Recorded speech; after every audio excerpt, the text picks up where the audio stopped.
Bonsoir, soyez bénis. Pierre, un homme école. Nous sommes dans les livres de Luc, chapitre 22, à partir du 31e verset. Le Seigneur dit, Simon, Simon, Satan vous a réclamé pour vous gribler comme les froment. Mais j'ai prié pour toi, afin que ta foi ne défaille point. Et toi, quand tu seras converti, affermis tes frères. Ici, Dieu s'adresse à un homme qui avait une famille avec des responsabilités,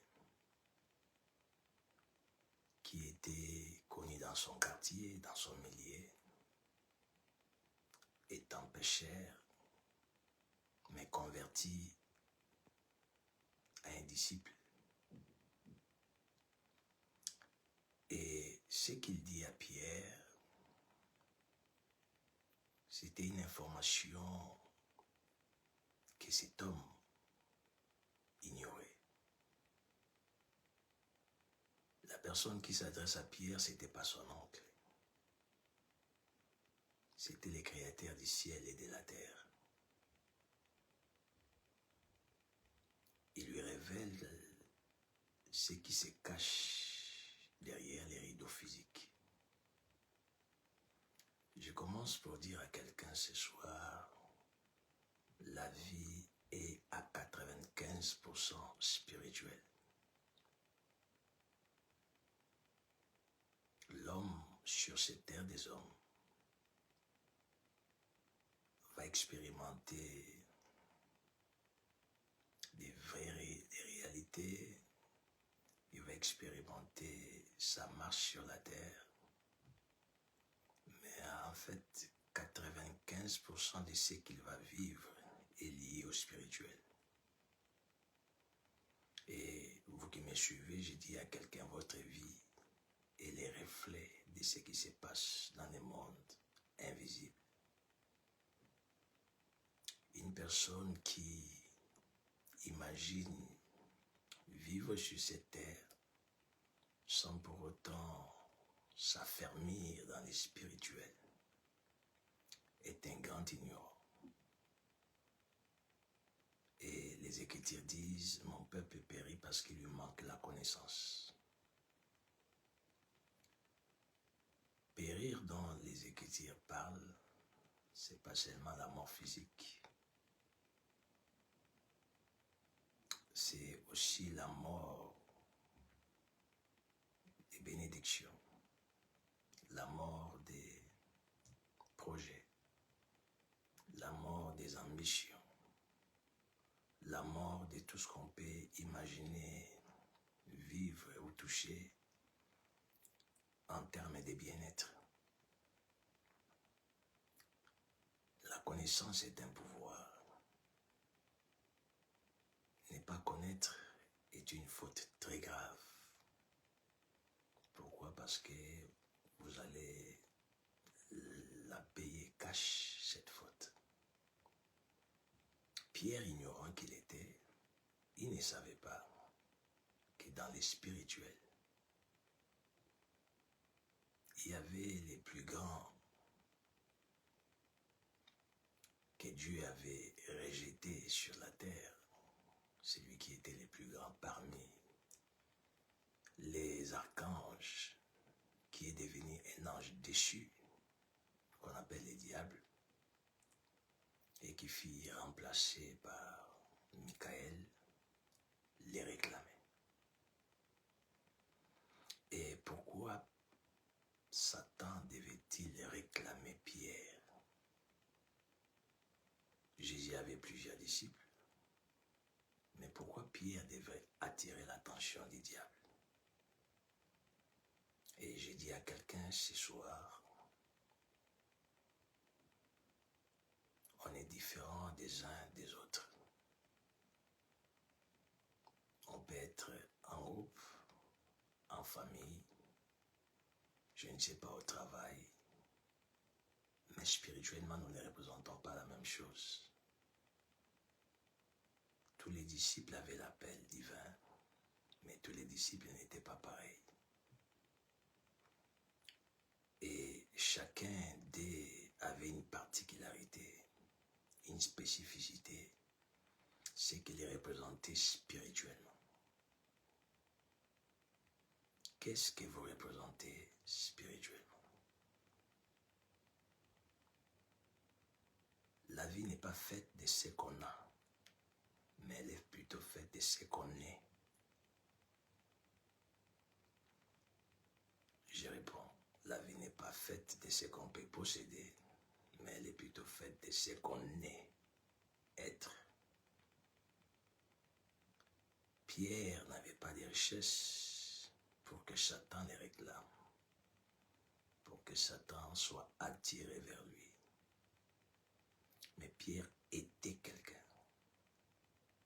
Il était une pierre sur laquelle le Christ devrait bâtir son église.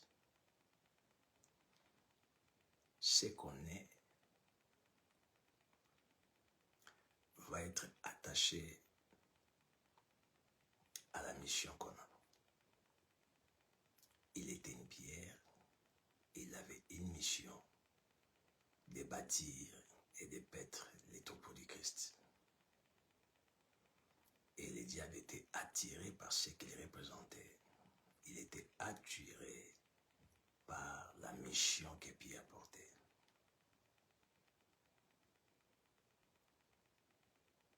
Il avait une grande étoile, un grand destin, une très grande mission.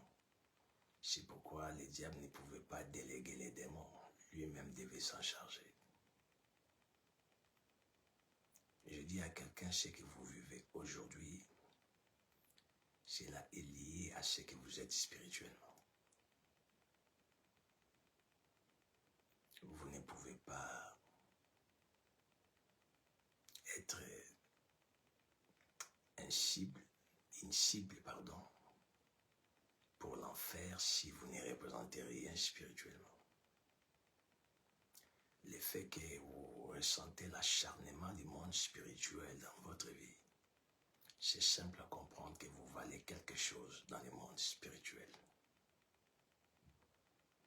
Et Pierre écoutait cette révélation divine avec ses collègues disciples. Et Jésus lui dit, j'ai prié pour toi. C'est-à-dire le niveau, la dimension de ce combat dans la vie de Pierre. Il ne pouvait pas le vaincre seul. Avant qu'il soit au courant de ce combat, il a fallu qu'il y ait intervention divine à sa faveur. Je dis à quelqu'un ce soir,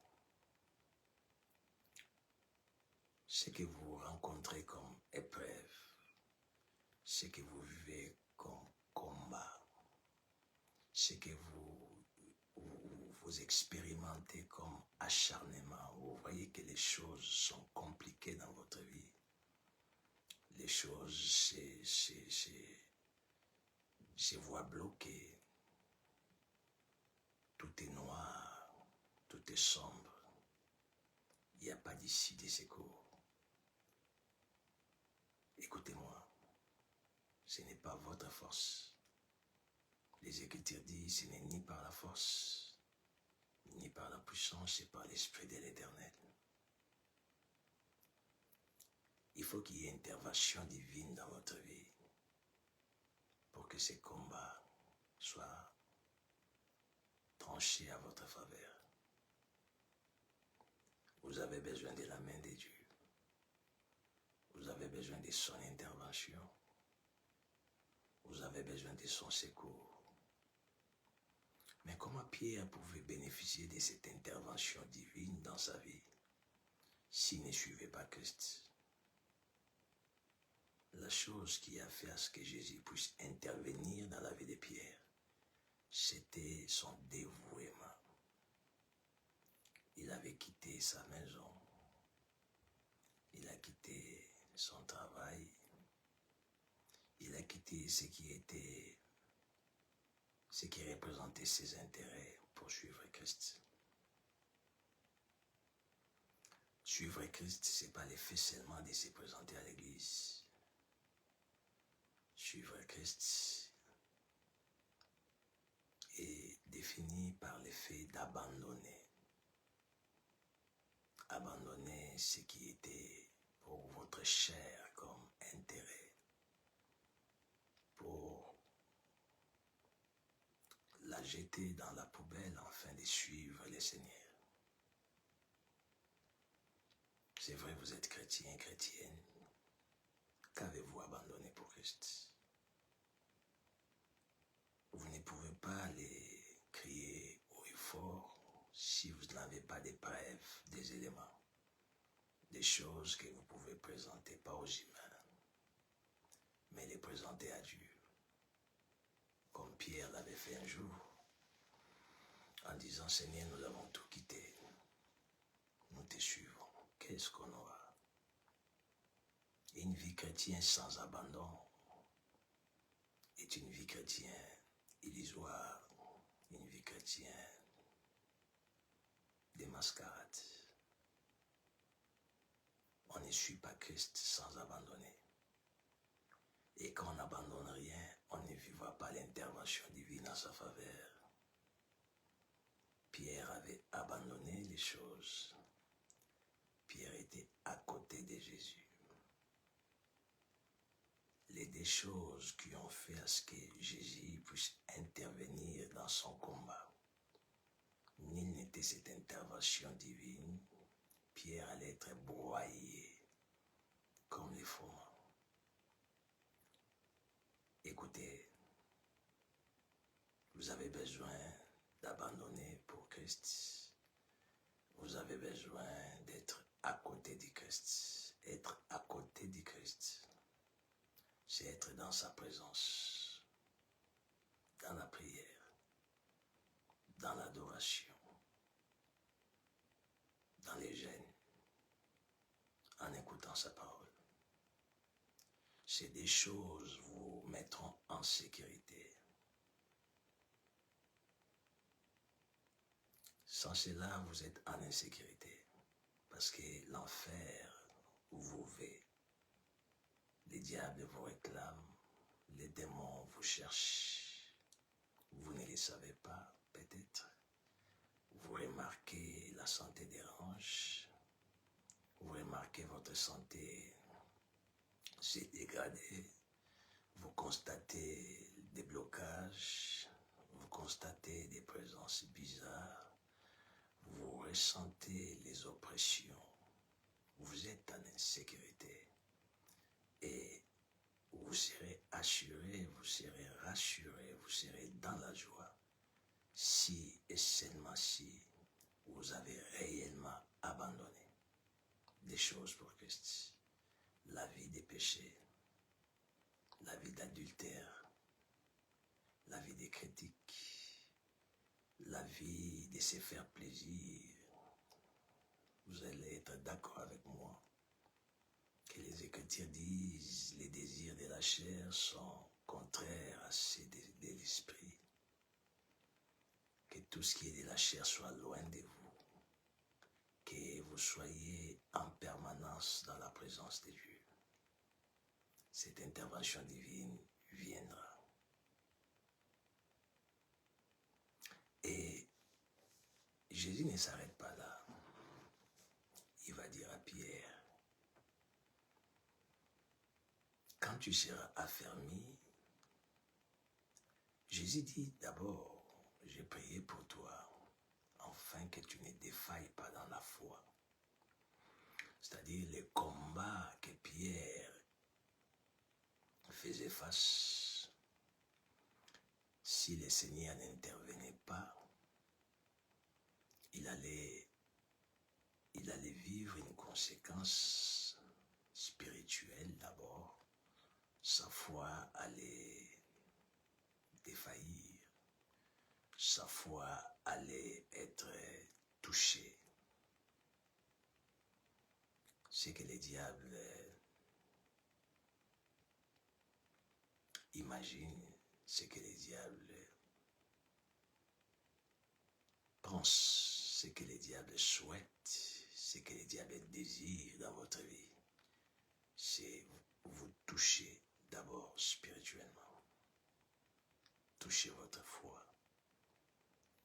Lorsque vous vous inquiétez, lorsque vous pleurez, lorsque vous vous lamentez, il veut à ce que vous puissiez arriver à ce point où est Dieu. J'ai prié, mais Dieu ne m'écoutait pas. Il veut à ce que vous puissiez arriver à cette conclusion pour que votre foi soit défaillie, que votre foi soit touchée, anéantie, que vous ne puissiez plus faire confiance en Dieu et que vous ne puissiez plus croire en Dieu, que vous puissiez vous lamenter, que vous commencez à murmurer. C'est ce qu'il poursuit dans votre vie.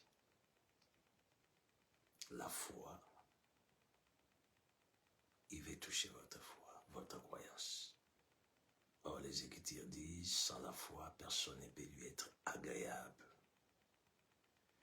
J'ouvre une parenthèse pour dire à quelqu'un,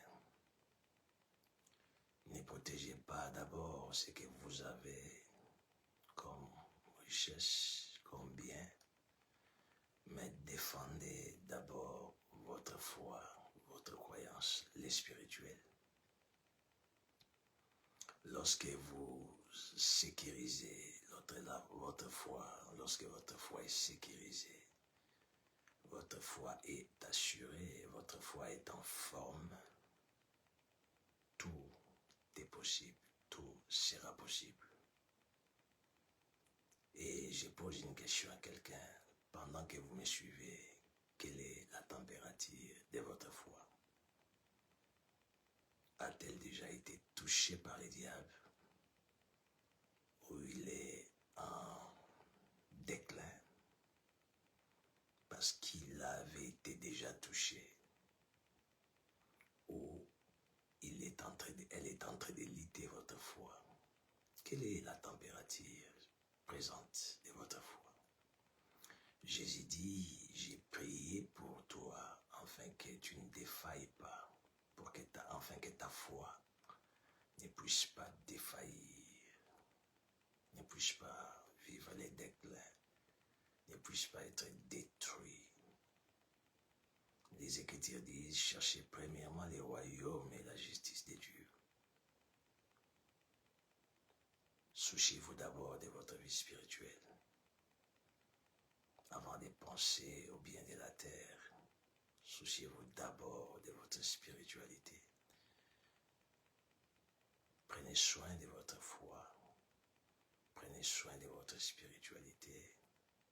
Prenez soin de votre vie, votre communion avec Dieu. Parce que c'est à cause de cela, c'est par la foi qu'on peut plaire à Dieu. C'est par la foi on peut tout avoir.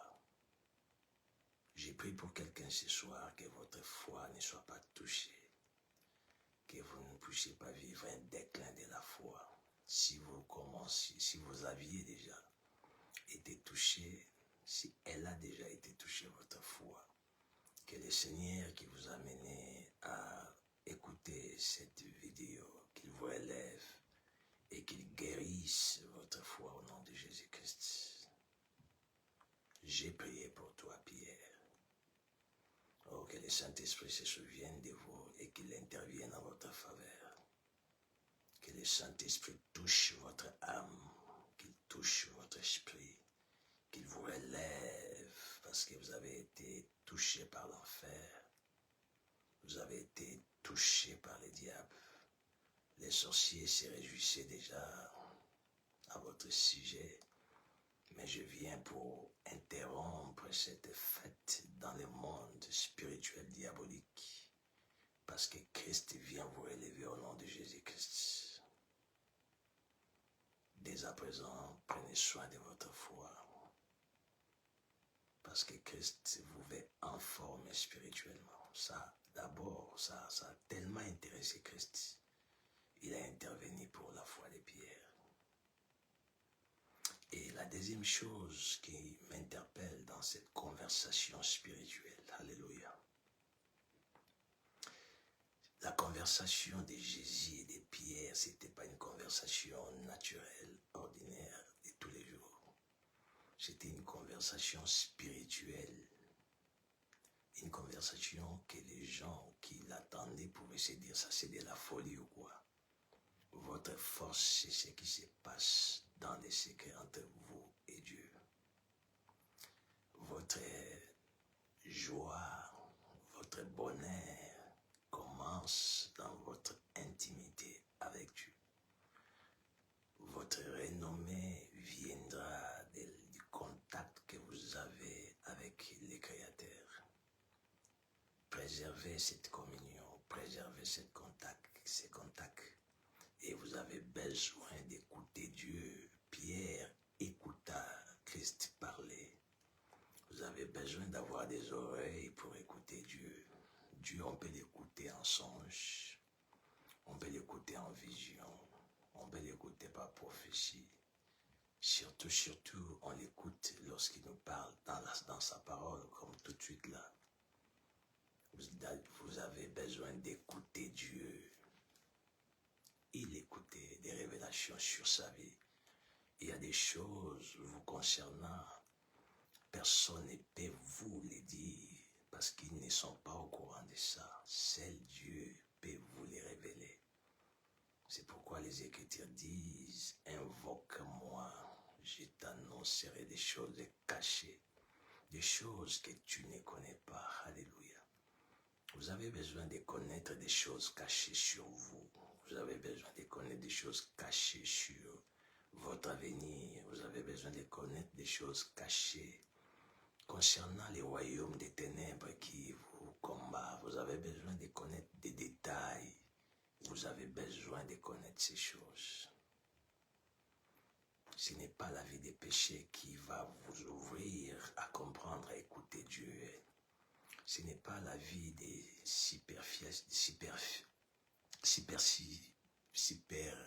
superficielle, voulais-je dire. Ce n'est pas une vie superficielle qui peut vous amener à comprendre ces choses. On ne peut pas être superficiel spirituellement. Vous devez aller en profondeur. C'est la profondeur avec Dieu qui va vous amener à vivre une vie de révélation. Celui qui est révélé, celui qui a la connaissance, celui qui connaît des choses, saura se battre, saura s'émouvoir, saura se positionner, c'est le mot qui convient. Il va se positionner correctement pour s'en sortir dans cette réalité spirituelle auquel il fait face. Pierre faisait face à une réalité spirituelle. Vous faites face à une réalité spirituelle. Vous devez être sensible. Vos oreilles doivent être branchées. Branchées non pour écouter des nouvelles venant seulement de vos frères et de vos sœurs. Non seulement pour écouter les nouvelles du pays, mais il faut que vos oreilles aussi soient branchées pour écouter les nouvelles du ciel. Alléluia. Pourquoi? Parce que votre vie en dépend. Votre vie dépend du ciel. Votre vie dépend du spirituel. Et vous devez avoir les oreilles pour écouter Dieu. Que Dieu touche vos oreilles pour que vous puissiez l'écouter quand il vous parle dans les enseignements. Que Dieu touche vos oreilles, que vous puissiez saisir son message quand il vous parle dans la prédication. Que Dieu touche vos oreilles, que vous puissiez les saisir quand il vous parle pendant que vous méditez la parole. Que Dieu touche vos oreilles, que vous puissiez l'écouter quand vous serez agenouillés, quand vous serez à genoux dans la prière. Que Dieu ouvre vos oreilles, que vous puissiez l'écouter, même quand vous êtes en train de travailler. Il peut vous souffler un mot, il peut vous souffler une parole, il peut vous donner une directive. Que vous soyez hypersensible. Parce que écouter Dieu est le commencement de la vie de victoire. Alléluia. Lorsque tu seras affermi aussi les autres. Nous avons dit Pierre, un homme école. Jésus dit, J'ai prié pour toi, pour que ta foi ne faillisse point. Et il lui dira encore, quand tu seras affermi les autres. Trois grands points. Dieu se soucie de notre affermissement. Dieu se soucie de notre progrès dans les choses, dans sa connaissance. Je termine par dire à quelqu'un, vous n'avez pas seulement réussi les salis, mais vous devez, hormis les salis, vivre les progrès dans la connaissance de Dieu. Ça doit vous intéresser, l'affermissement. C'est-à-dire quelqu'un qui est affermi, il est solide, il est posé. Une maison affermie, le vent peut souffler, elle ne va pas bouger, elle ne s'écroulera point, parce qu'elle est affermie, elle a des racines. Lorsque tu seras affermi, l'affermissement, ce n'est pas dans le présent que Christ lui parlait qu'il était affermi, mais il devait vivre l'affermissement dans le futur. C'est-à-dire, il devait expérimenter des choses qui devaient l'amener à l'affermissement. C'est lui, Pierre, qui devait vivre certains événements qui devaient lui rendre solide. J'ai dit à quelqu'un, Dieu pour vous affermir, il va utiliser Pierre qui a été affermi. Il va utiliser Pierre qui a reçu l'onction de l'affermissement. Il n'a pas seulement reçu l'onction de l'affermissement, il est passé par un chemin d'affermissement. Quand tu seras affermi, affermis les autres. Il avait une destinée de rendre l'Église fort. Pierre avait une destinée de rendre les peuples de Dieu conscients de ce qu'ils étaient. Il avait un avenir de former ces peuples. Pierre, pécheur de profession, ex-pécheur, devint un homme école. C'est-à-dire, quand vous rencontrez Pierre, quand vous l'écoutez, votre vie change. On ne peut pas entrer dans une école et en sortir sans pour autant avoir de la connaissance, sans pour autant avoir un diplôme. Et ici, il ne s'agit pas d'une médecine que Pierre devait faire, dispenser des cours. Il ne s'agissait pas des droits, mais Pierre était une école pour donner la forme à l'Église, donner les leçons pour que les peuples de Dieu connaissent Dieu, maîtrisent les choses de Dieu, pour qu'ils puissent être victorieux sur la terre.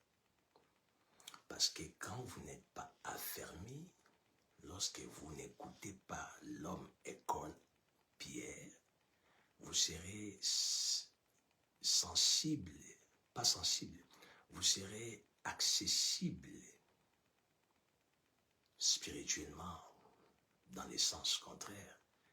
Il y aura une porte ouverte auquel l'enfer, le diable peut vous atteindre facilement et ça sera pas à votre faveur.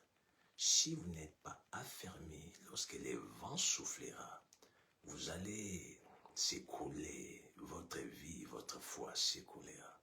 Si vous n'êtes pas affermi, même si Dieu vous bénit, votre bénédiction, lorsqu'il rencontrera des épreuves et des combats, il sera écrasé et touché. L'affermissement est indispensable pour les peuples. Quand je parle de Pierre, je parle de la personne qui a reçu l'onction pour parler de la part de Dieu, pour expliquer les choses de Dieu, qui a reçu mandat à dispenser la connaissance divine. passe par les circonstances, les événements qui l'affermissent, et il a reçu l'ordre d'affermir. Vous, personnellement, vous allez passer par des événements aussi qui peuvent vous donner la sagesse, la connaissance de Dieu. Mais vous n'avez pas l'onction d'être affermi, pardon, vous n'avez pas l'onction d'affermir les autres. Vous serez témoin de votre parcours avec Dieu, mais ce parcours avec Dieu est insuffisant pour vous rendre affermi, pour faire de vous un homme et une femme affermis. Vous avez besoin d'écouter les hommes établis, des hommes ouins, des hommes et des femmes mandatés qui ont reçu mandat d'affermir les autres. Je vous pose la question, combien de temps prenez-vous pour écouter la parole de Dieu? Parce que c'est cette parole que vous écoutez par les hommes et les femmes appelés Pierre qui vous rendra fort. La méditation de la parole de Dieu, oui, mais vous avez besoin d'écouter les écoles, les hommes écoles, les hommes mandatés, les hommes qui vont vous élever dans la dimension spirituelle, dans la connaissance de Dieu. Aujourd'hui, le diable pousse au peuple de Dieu à s'intéresser plus aux choses de ce monde. Moins d'enfants de Dieu s'intéressent à la parole de Dieu. Vous verrez que les enfants de Dieu ne se documentent pas. Les enfants de Dieu ne cherchent pas des vidéos d'enseignement, ne suivent pas, ils ne sont pas occupés ou préoccupés pour écouter la parole de Dieu, les prédications. Ils sont plus tentés à des choses terrestres qui ne représentent absolument rien pour leur spiritualité. Dieu a besoin de votre affermissement. Il veut à ce que vous soyez mûrs. Il veut à ce que vous ayez de la connaissance. Il veut à ce que vous soyez solides. Parce qu'il a des choses à faire avec vous sur la terre. Et vous avez obligation à méditer la parole de Dieu. Vous avez obligation à donner vos oreilles à l'homme, à cet homme Pierre qui a reçu mandat d'affermir. Il y a des hommes et des femmes qui ont été mandatés par Dieu à vous donner la parole de Dieu pour que vous puissiez avancer avec Dieu. Que Dieu vous bénisse. À la prochaine. Soyez bénis.